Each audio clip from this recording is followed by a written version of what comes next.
Kamloops, British Columbia, where the Thompson rivers clash and collide for an audience of onlooking cedars, fragrant hemlocks, and towering pines. The valley is rugged and wild, and the diverse landscape passes casually from lush greens to unforgiving desertscapes. This is the tournament capital of Canada, and it's fittingly home to the first leg of the Canadian Disc Golf Tour. Nearly 400 disc golfers have descended on the heart of Canada's westernmost province. Athletes of precision and focus, ready to unleash their skills on the course. But these courses have some surprises waiting. Legendary Rose Hill is epic, brutal, and unforgiving, like the valley's spirit made manifest, and the world champion Eric McCabe designed MacArthur Island has been updated for 2023 to provide even more challenge to the best of the best. The golfers will confront the elements and face off against the toughest competition in the game, but perseverance leads to podiums, and a good start to the season is here for the taking in this first installment of the Canadian Disc Golf Tour, the Dynamic Discs Tournament Capital Open. It starts here.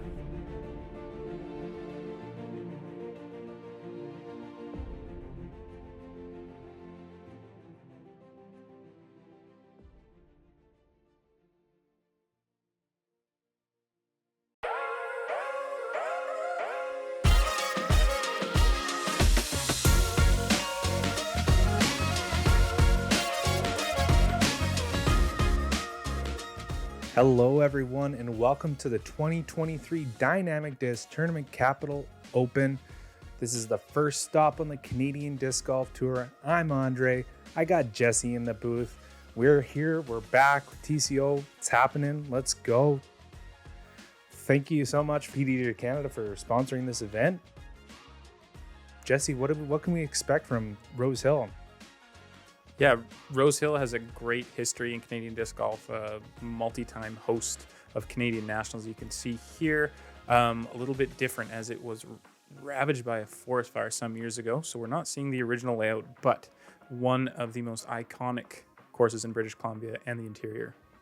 Yeah, and on our feature card here, we got Thomas Gilbert. Obviously, he came up from, took a break from the Disc Golf Pro Tour here.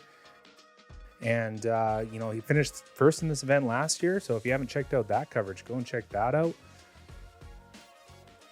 Troy Sargeant, and he would be the local boy. I know he is involved with hosting events in the Kamloops area and sponsored by Okanagan Disc Supply, the local shop.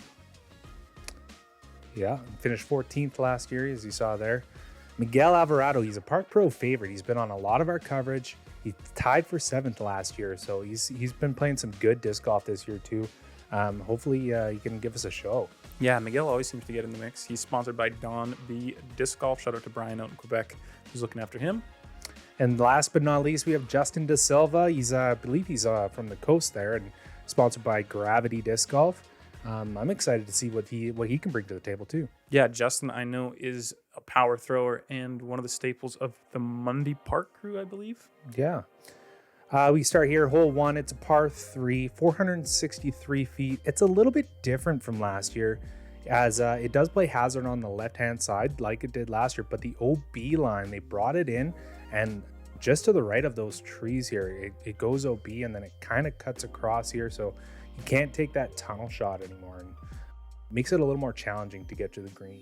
Yeah, that's one thing I will say is that they've made a very difficult par 3 here. Maybe one of the most difficult versus scoring. Yeah. Hard to see the OB and hazard stakes on the drone fly over there as they're little white pegs, but the left side plays as hazard, so a wide forehand that doesn't make it in, or a hyzer that comes out early will find itself in the hazard, but the real mistake would be to pull it to the right early. If you can see those OB pegs on the right, never coming back in gives you a shot that might not advance much more than 80 feet off the tee pad. Tom is probably trying to play this for the 2, one of the few players with the power to do it confidently. Mm-hmm.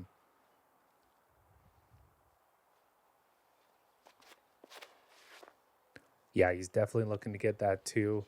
It's got to hold. Yeah, dropping out, but he's not too bad though. He's behind that tree. He's just outside a circle. Looks like he'll have a putt from there. Next on the tee, coming from Kamloops, British Columbia, sponsored by Okanagan Disc Golf, Troy Sargeant. Troy Sargeant here. This is the first time I've seen him play, so excited to see what he does. I'm expecting not quite the same power as Thomas on this one. No, but like I said, local boy, Kamloops guy, probably has the most laps on this track out of most of the people in the tournament, and I'm sure we'll see that come into play. And it looks like he's taking that right side, but it's got to fade.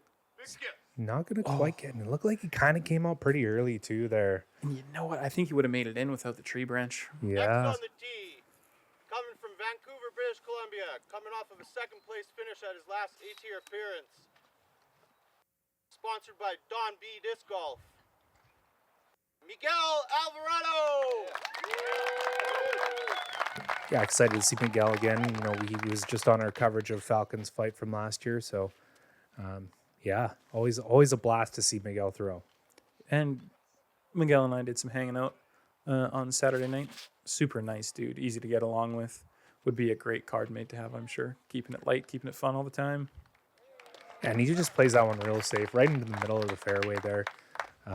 Yeah, that's a great play, especially if you don't quite have the distance to get to the basket and off the tee. Least, so. coming from Coquitlam, British Columbia, Yeah, such a smart play if you know that you're not going to be able to put yourself Justin Silva in contention for the birdie, consistently. Justin here, I believe, will probably go for it as well. I've seen Justin throw over 500 feet in the past.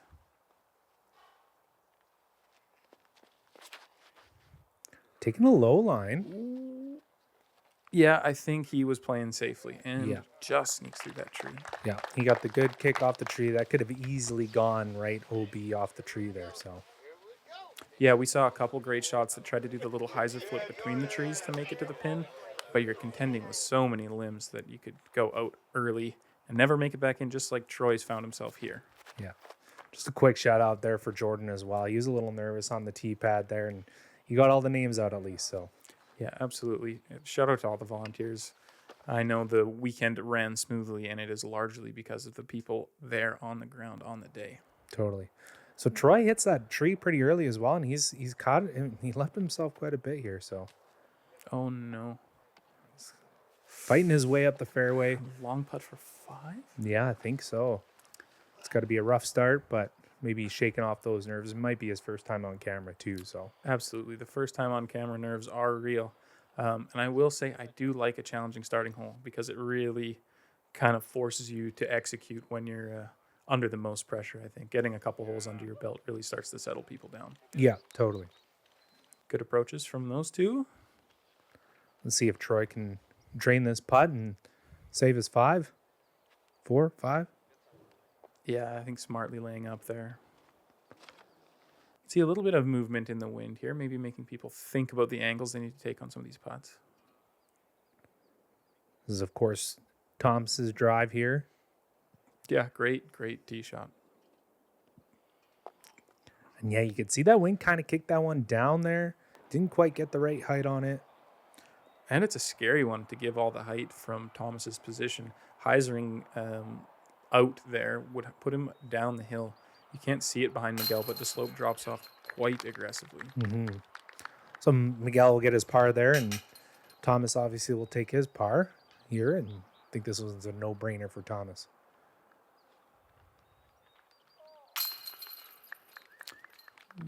Yep. And Justin, I think, is also tapping in his par as well. Absolutely. Yeah.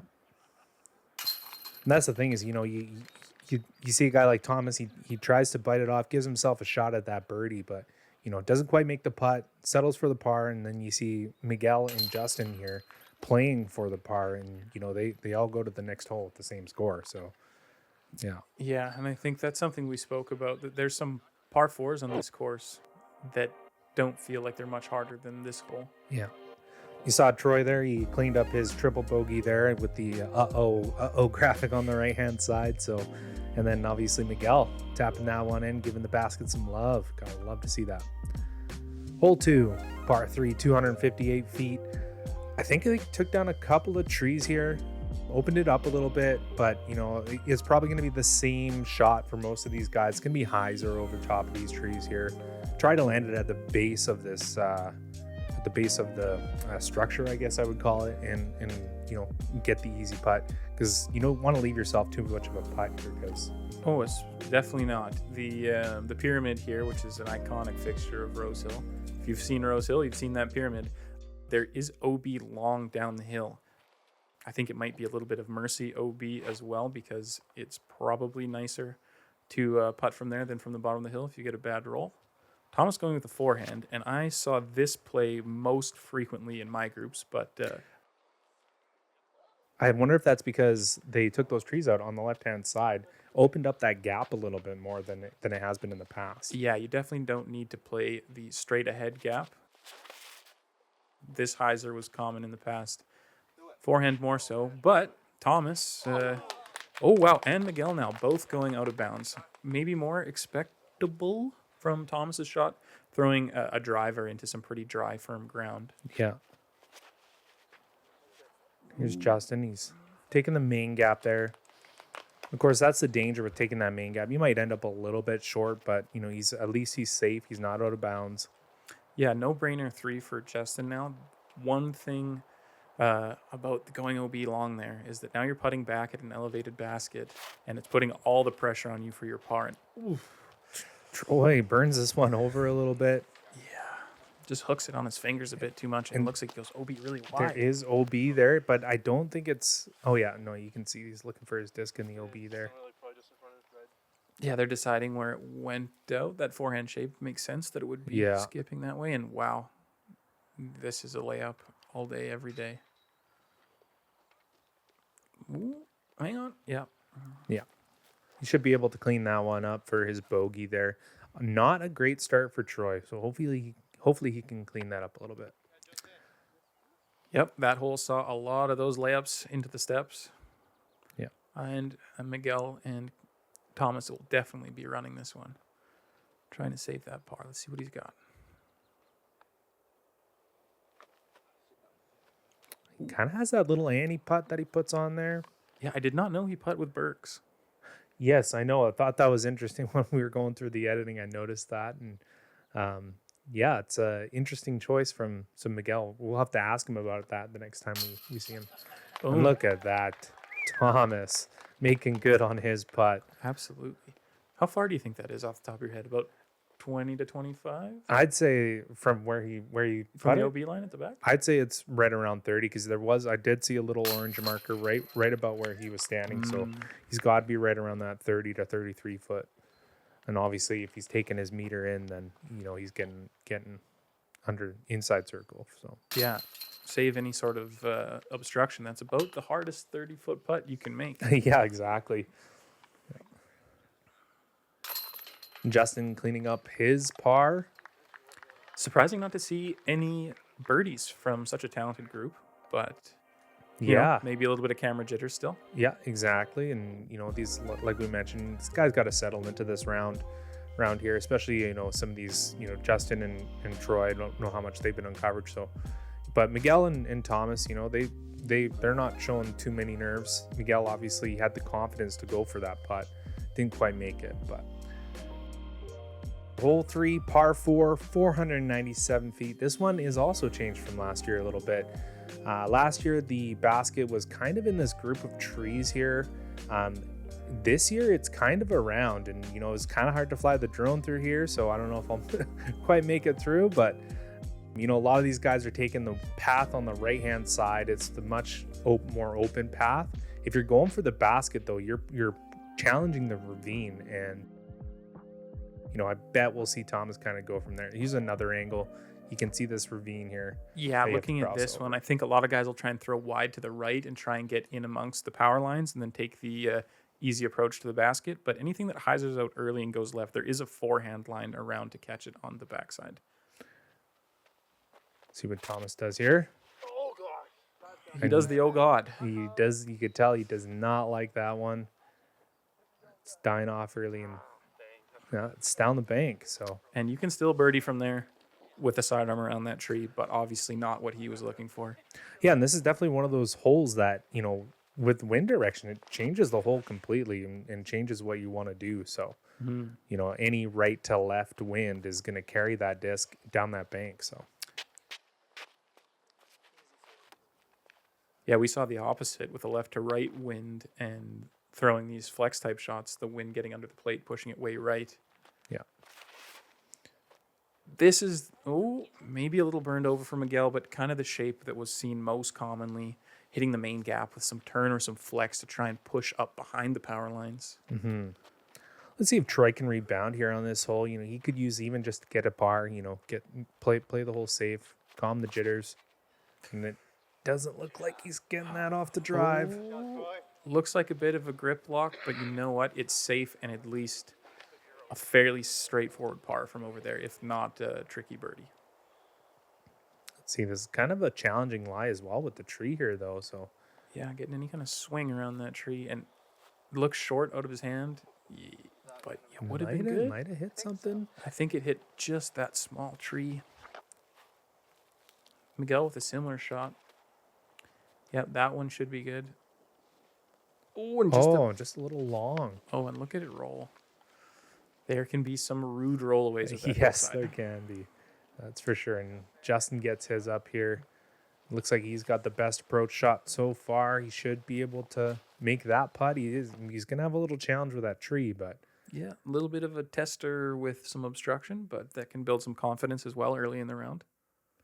Yeah, let's see. Obviously, we're looking for Thomas here, trying to find out where he's going. Where in the world is Thomas Gilbert? And looks like he's in a pretty decent position, all things considered.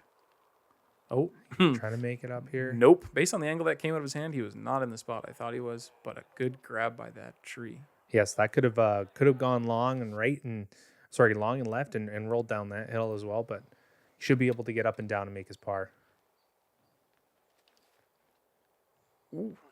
Miguel here, putting it under the basket. Absolutely, with a better line than I expected. Thomas actually has a look here. Oh, great effort from that position. Definitely. We were talking about the wind. Here's Troy actually with his putt from the tree here. Sit. Just doesn't quite make it, but I respect him for running that when the round isn't starting the way he wanted. It's very easy to concede these little layups because you're nervous about your putt or something. There we go. Justin getting the first birdie for his card, and I guess this whole card. This is the first birdie on the round. First birdie of the round. In hole 3, so see if Troy can clean it up. Yeah. Taking his time, sticking to his routine. It's a veteran move. Another thing that's easy to forget when you start getting a little nervous. Oh, that was rude. That was rude. Oh, that's a tough one. So one thing people might not know is that these are the old 24 chain disc catchers. And there was definitely some comments throughout the weekend that they didn't catch quite the same as the 28 chain that you're more used to seeing. Yeah, and I mean, with the wind as well, that also doesn't help. It's interesting because, this round, it doesn't look too windy, but earlier in the day, there was a lot of challenge in the MPO division with wind, and you know about that. So yes, no, they have very good playing conditions for this course.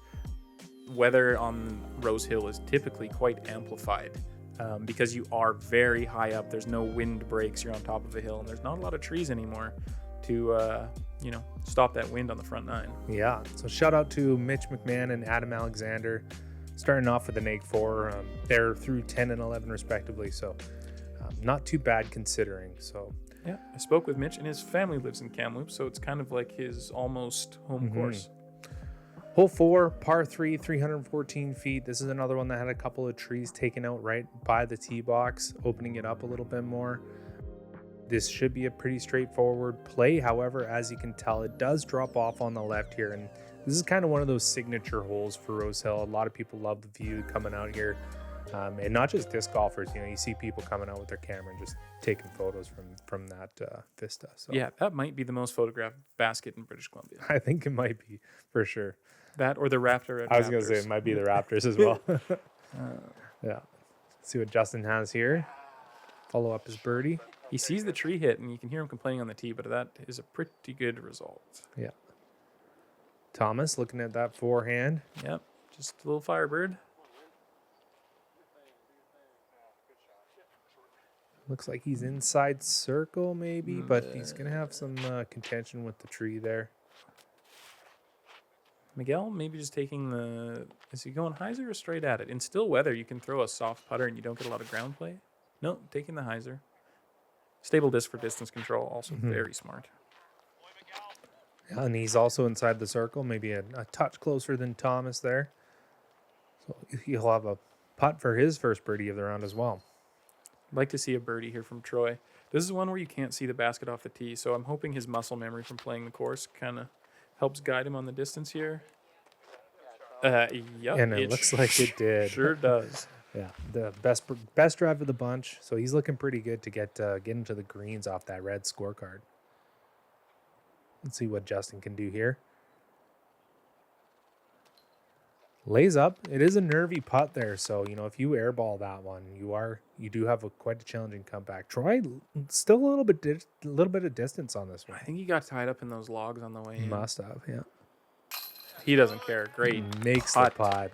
Good putt. Glad to see it. Getting back one of those strokes from the first 3 holes. So, and wow, what a putt! But also, what a view we have on camera here Yeah. with these putts. There's not a bad angle to have no. Here we go, Thomas. from a knee.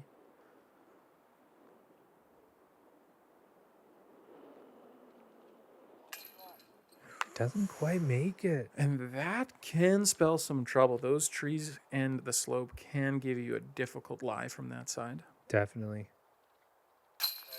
Boom. Miguel making good on his putt. He'll get his first birdie of the round. I love the pace he had on that one. Yeah. Looking at a slope like that, that's a lot of confidence. Thomas going to clean up his par here. And he doesn't quite make that. Thomas struggling early on. Yeah, and I think that one was just low left in such a way that the chains kicked it off the top of the cage. Yeah. Probably not a bogey that he had in his game plan. No, I would say not. A lot Not of so guys much. looking to birdie this one. Yeah, so I mean, Thomas struggling early on. Troy making good on his putt here to clean up his first 4 holes here. So that's always nice to see. See if he can carry that on to the next couple of holes. Yeah, you really got to keep that momentum going and salvage that round. Great putt, though. Look at the release. Perfectly clean out of his hand. Love that putt. Yeah. Hole 5, par 3, 244 feet. This one, I think they call this one the ace run. I don't know. It's not for my arm personally, but it can be a fairly easy hole to get to. It's just a wide hyzer down the hill. Problem is, if it does get windy, you can carry your disc down the slope on the left-hand side. Yeah, it's a wide hyzer backhand or a wide hyzer forehand. I suspect we'll see a lot more forehands, but the wind can kind of dictate that choice for you a little bit. And dead still, you can also just throw a soft putter straight at it. Yeah. Yeah, Miguel going straight to that sidearm. Only danger here is hanging onto it too long and leaving it too wide. And that does not seem to be the case for Miguel. No, and it's one of those interesting things. I was just going to mention that the sagebrush it's a good thing, but it can also be a bad thing because it's a good thing in that, it's going to catch your disc a lot of the time. But, the negative side of that is if you don't quite get the distance that you need, it's going to catch your disc and you're going to be left with quite a putt. So Troy taking the wide gap, it looks like. I think he pulled that one a little bit from what he wanted. Yeah, and he's probably 70 feet if I had to guess. Yep, somewhere around there, right around that road. Yeah, I will say that your comment about the sagebrush is very true. If you're used to throwing, oh boy, that's got to get down for Justin.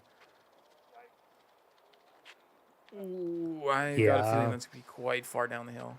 Could be, but hopefully, like, speaking of sagebrush, hopefully that sagebrush Hopefully grabbed that. it catches him. That's what I was going to say. A lot of these wide hyzering type shots, you're throwing with drivers that you're expecting to skip, your Firebirds, your Felons, your FD3s, things like that. And you're used to aiming for that certain point, getting your 20 feet worth of skip, and then you go and throw it here, and you leave yourself 30 feet in the wrong direction. Yeah, exactly. And Thomas, he was a little bit shorter on that one, but he should have a putt. Justin having to give it a pretty good throw there. You can see how steep that bank was. Yeah. Wasn't, all things considered, he wasn't down crazy far, though. I mean, it could have been a lot worse. Troy contending with one of these sagebrushes is taller than him. Yeah, going to get a little pitchy up and over by the looks of it. Yeah, good kind of safe way to run something with such a slope exactly. There. Yeah. Thomas with the uphill putt from about 40-ish.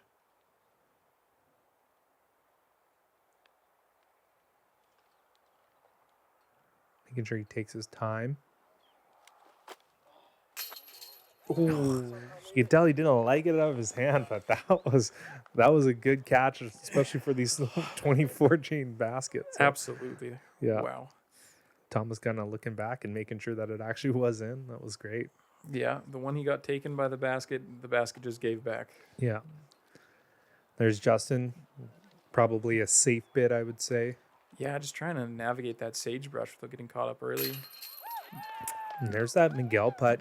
It's one of those putts. It's kind of floaty out of the hand, but it tends to find the basket. So, yeah, a little funky for sure, but when they go in, you don't argue. Yep. Troy in for par. That's how you want to, you obviously want to follow up a birdie with another birdie, but a birdie and a par after a couple of rough holes, it's not a bad bounce back. So. And obviously Justin taking the bogey after going down the hill.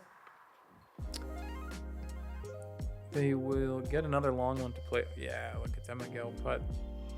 And I don't know if might sound rude, but don't take it that way. This course looks maybe better on camera than in real life. The sagebrush is all lit up. This is like premium Rose Hill viewing we're getting here. Yeah. Hole 6, par 4, 508 feet. I will take that as a compliment for sure. Obviously, shout out to our other cameramen, Matt and Sean as well. So, yeah, hole 6, par 4, 508 feet. A lot of these guys will just kind of play it to the top of the hill and then play an easy hyzer into the basket. But you might see Thomas maybe try to get it up over the trees on the left-hand side, go for the eagle maybe, but we'll see. I can see Thomas and Justin trying to go the eagle way on this one, but yeah, as long as you don't shank it off the tee, you've got a very, very good chance at birdie. Mm-hmm. This is another one where the wind can kind of play with what kind of strategy you want to play that hole. So yeah, getting this too high when there's a headwind will push you off to the right into those trees, and that's one of the few ways to kind of stop that birdie from happening. Yeah, Thomas gripping that disc, he's gonna let this one go.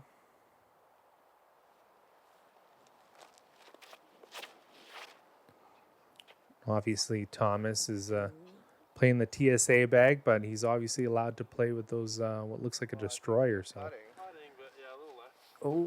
like they said, putting by a little off, but it caught that tree, and I think they'll be surprised. He's not quite putting, I would say. He's going to have a hard look there. And I like the shape that Troy's put on this. Maybe it needed to hold over just a little bit longer, so you're not too tight to the tree line. But yeah, but that is the typical play. Get to the top of the hill, make it so you can see the basket, have some nice open space in front of you.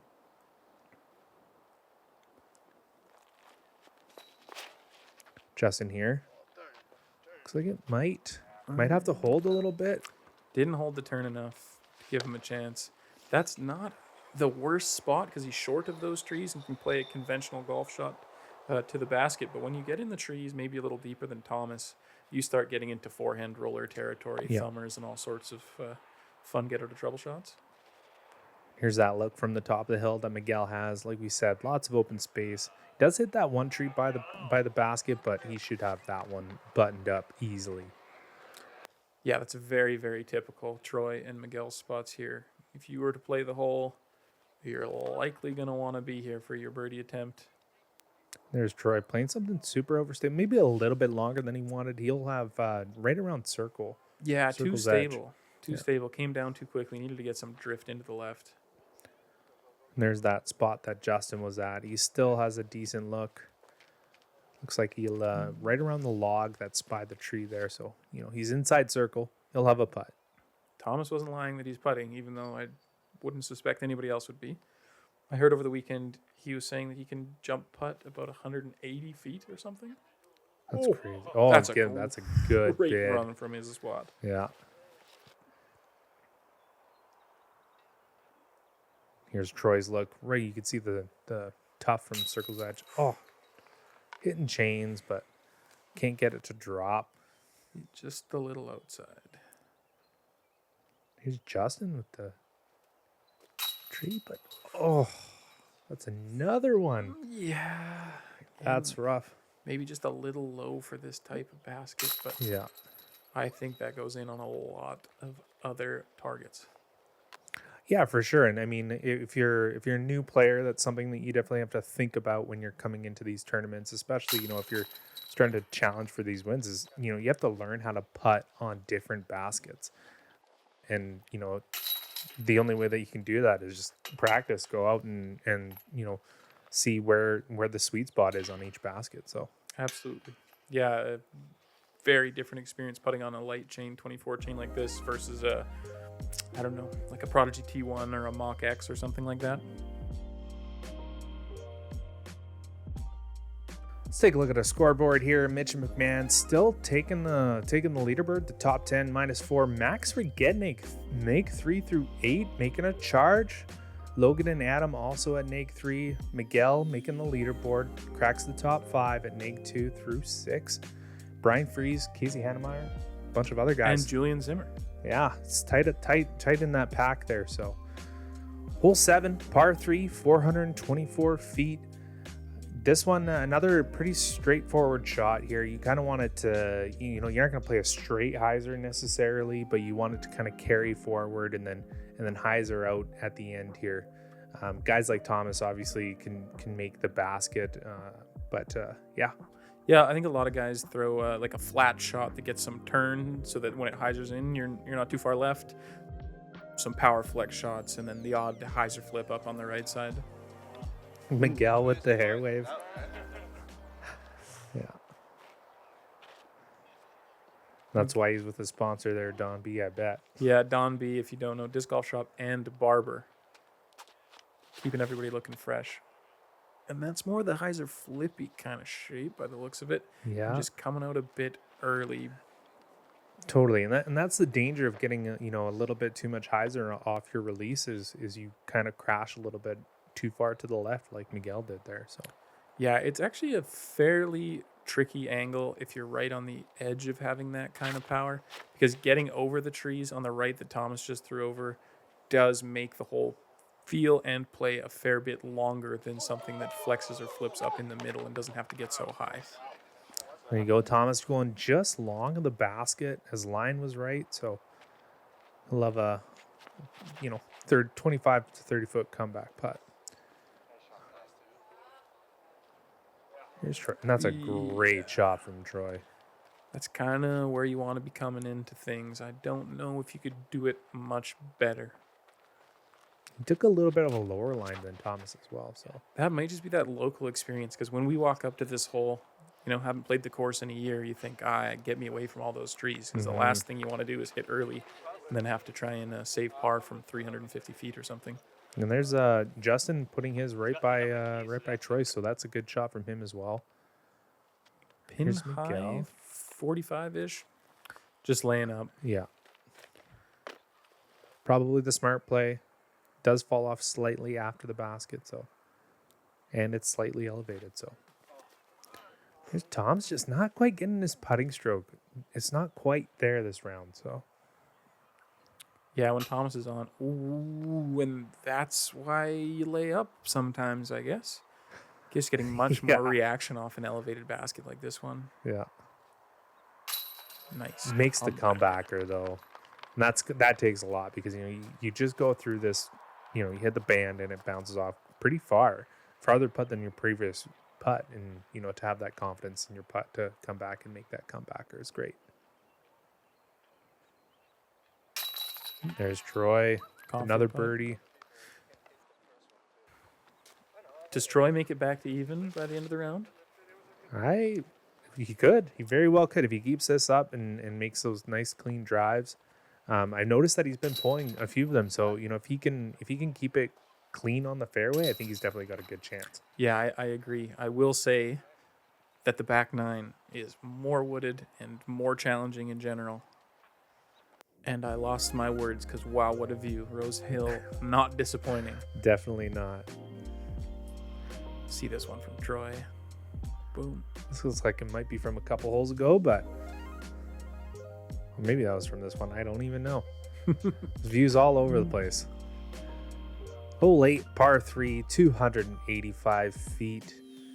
It kind of appears as if it's a tunnel off the tee, but you just got to put that right height on it, I think, and get that kind of sort of flexy turnover and have it come back. Yeah, I think you'll see some guys throw sidearm kind of up, challenging the height of the trees on the left, and then like a flippy putter, flippy mid-range play, or a more stable mid-range flex shot is very common. You Anything definitely that gets right. Take a little bit off too, because that fence in the back can be OB. So if you get one away from you, we saw that last year from Casey. And Troy might have just done it. Yeah, I think he's low enough that he won't be able to go over. Oh, you know what? That's a shorter than I expected, and maybe a better result as well. Yeah. The tennis court does play as OB, and you can see that on a sidearm here if it's too high and a bit sawed off inside. Definitely not what we're seeing from Miguel. No. Looks like he might have been trying to get that one out a little bit more flat and just kind of pulled it a little bit. Yeah, if you end up in those trees on the left, it's very difficult to get out. But I think he might have the luxury of being behind them so he can chip up over the top. Here's Thomas. This is that play that we were kind of talking about earlier too with the forehand. Yeah, good shot. Yeah, that's great. That's exactly what you want to do. I think forehand hyzer just involves less variables than any touchy angle backhand. I think if you've got it, you should. What is this disc? That was so flippy. That was super flippy. I was Justin lining up a spike hyzer ends up almost in a cut roller. Yeah, exactly. It's funny. I was talking to him too. You talk about the forehand being a good play on this one. Justin doesn't throw many forehands, and Miguel flashing the basket there. Yeah, on the upshot. I know that Justin was with Prodigy in the past. Well, actually, as recent as last year, so that could be a PA5 or something like that at him. Let's see if Troy can make his putt. Hopefully he got a wind read off of Justin there, because Justin's disc kind of got in the air. I bet he makes this. Oh, goodness. So close. His putt was looking so good last few holes, and still there as well, narrowly missing. There's Thomas. He's not going to miss that one. No, it should be pretty routine for everybody else. Yeah, coming from here, though, definitely. Another confident putt for Justin. The other guys will clean up. And yeah, Thomas Gilbert is kind of starting to get things going now. Gets the birdie to fall. That's through 8, Nate 2 through 8. I think a lot of people were expecting a little bit more from him out of that, but it's just kind of, you heard it in the intro there. Rose Hill's got some teeth sometimes, so yeah, and as you can see here, some of the tee pads were a little bit bumpy, so we had some weather beforehand, and I think the water might have made it a bit softer or something. Yeah. I know some people were struggling to get the shot they wanted on some holes because of some of that warping in the tee pads. Yeah. But yeah, front nine much softer. Fully expected to see some 5-6 downs on the front. Totally. Hole 9, it's a par 4, 373 feet. This one is also a little bit different. You'll see these logs here lining the out of bounds. Last year it was just simply they're kind of a straight line, and then the circle here was it was a hazard. So a lot of people play the layup on this one. However, they did move the tee pad here as well. So you have that, as you can see here, it's nice and open. It used to be tucked out to the left, and it was a lot more challenging to get to, but it was a par 5. So I think you'll see a lot of guys going for this one. And I was here for this, and Thomas meant to throw that on a hyzer, and he throws it a little too flat. He ends up being like 100 feet long of the basket. out back in the Yeah, hazard. wow, that's crazy. You won't see that too often here. No. But you also saw the headwind coming in, a little bit of ripple on his shorts and stuff, which makes going for this green a little bit more of a question. Yeah. Troy looks like he's going for it with putting that much muscle on this one. And he's halfway between the layup and going for it. That's too bad. Maybe went for it, didn't gauge the headwind. Maybe laid up and just pulled it. Didn't getting quite a little get it, antsy. yeah. But yeah, talking about the course, seeing this as a par 4 and hole 1 is a par 3. I was actually just thinking, I think I made a mistake. I think it was a par 4 last year too, wasn't it? I was not there last year. I think it was a par 4 last year, and because Stu made the circle. But I think for some reason I feel like they had it listed as a par 3 actually. So I'm not sure where we're at, but these numbers here are taken directly from the PDGA, so they're obviously playing it as a par 4. Yes, definitely. Yeah, I think this one played fairly soft because of the hazard nature instead of being out of bounds. It gives you the green light to go for it, and at worst case, you have a, layup for par. Yeah, exactly. Granted, giving up the easy birdie. There's a decision to be made here. And here's Troy from the hazard area. Yeah, this is a very common spot to see. Ooh, getting a little wobbly with the layup. Common spot to see people go out. They want to push that hazard line so they have the easiest possible upshot, and they end up overdoing it. And ooh, Thomas, huge jump putt. Yeah. Got to give it a go, right? Oh, absolutely. And why not? I find jump putts to be a very safe way to have a half run and an approach that's not likely to skip. So smart play.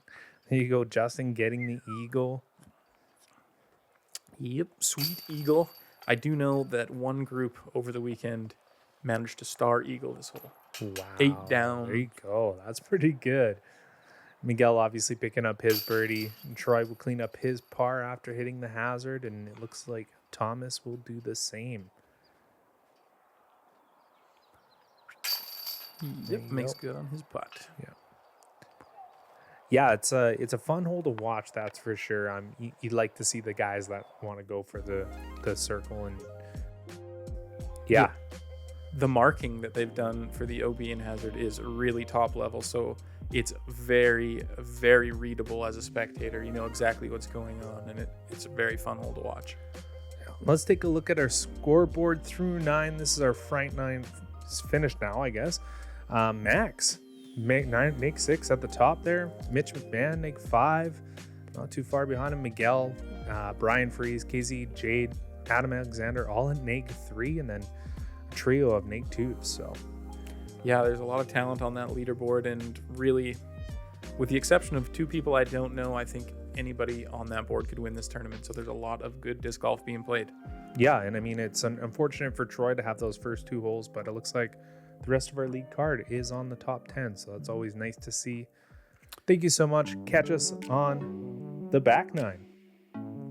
Yes, please catch us.